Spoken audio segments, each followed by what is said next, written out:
Hello mga ka-reels! This is Ate Yam and saying and encouraging you na kapag may kapwa ka na umaangat sa buhay, huwag mong kainggitan. Bagkus gawin mong inspirasyon. Pwede mo siya kainggitan to the point na in a good way na ma-inspire ka para maging kagaya din nila. So, alisin na din natin yung mentality natin, ng crab mentality na kapag may umaangat, hinihila natin pababa. Wag po tayong ganon.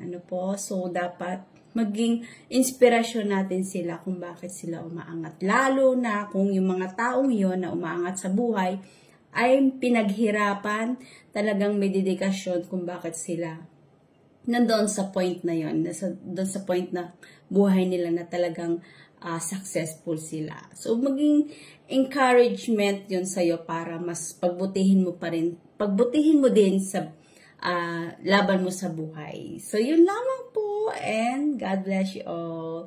Thank you!